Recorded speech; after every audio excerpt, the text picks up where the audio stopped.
কিরে শাওন, শাওন, শাওন, ভালো আছিস ভাই? হ্যাঁ,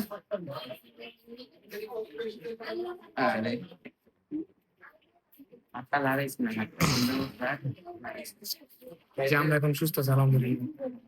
জীবনে এই যা হুনি যে অবস্থা দেখতেছি, হুন্ডা মুন্ডা চলে প্ল্যানের যে অবস্থা, কি করবো? সবার উচিত হুন্ডা থেকে দূরে থাকবে। হুন্ডা চালানো উচিত কিন্তু সাবধান, এভাবে না। এই যে পোলাপানের কি বলবো, হুন্ডা মুন্ডা চলে পোলাপানের রান টান মাংস মাংস খেতে আমরা বেশি। ভাইয়া, যে তুমি তো কয়দিন আগে হুন্ডা চালানো লেগে পাগল হয়ে গেছিলে। ঠিক আছে, কিন্তু আমার আব্বা আমাকে কি বলছে জানেন? আমাকে আর হুন্ডা কিনে দিবে না। আব্বা আমাকে কি বলছে? দরকার হলে গাড়ি কিনে দেবো, আমাকে আর হুন্ডা কিনে দেবো না। জানেন আমার কেন দিব না হুন্ডা কিনে? এই যে আমার এই ভাইয়ের লেগা। আমার এই ভাই অ্যাক্সিডেন্ট করছে, হুন্ডা অ্যাক্সিডেন্ট করছে, বালাঘাট অ্যাক্সিডেন্ট করছে। আবার অ্যাক্সিডেন্ট করছে, ওই চলে না, অন্য মানুষ চলাইছে, ওই পিছিয়ে আসছিল। এখন হিল লেগা এখন মানে ভাই হুন্ডা চালানো নিচ্ছে ওই দিন, কিছুদিন আগে। চুপ থাক। শিখছে ওই দিন হুন্ডা চালান, হ্যাঁ আবার গেছে অন্য মানুষ হুন্ডা চালান শিখে। কি কোন দুঃখের কথা কোন! রাস্তা বাসছিল বাঙালি তোমার টানে আবার, সাইড গিয়ারে।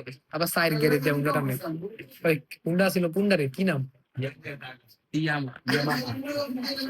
যাই হোক, কি করবো আর, আমার বাবা একটা কথাই কইছে, আমার হুন্ডা কিনা দিব না, দরকার হলে গাড়ি কিনা দিব, মাগার হুন্ডা কিনা দিব না। তাই সকল উচিত কি, হুন্ডা চালানো সাবধান, এভাবে উড়াউড়ি করা উচিত না। তাহলে আমরা সবাই ভালো থাকবো, সুস্থ থাকবো আর কি। সবাই কি হুন্ডা চালাইবো নাকি? হ্যাঁ, সবাই কি হুন্ডা চালাইবো নাকি? ঠিক আছে, সবাই তো হুন্ডা চালানো না, কিন্তু এই যে ওর মতো অবসরে মানুষের না হয় আর কি করবো। যাই হোক, সবাই ভালো দেখছিস থাকবেন। তোর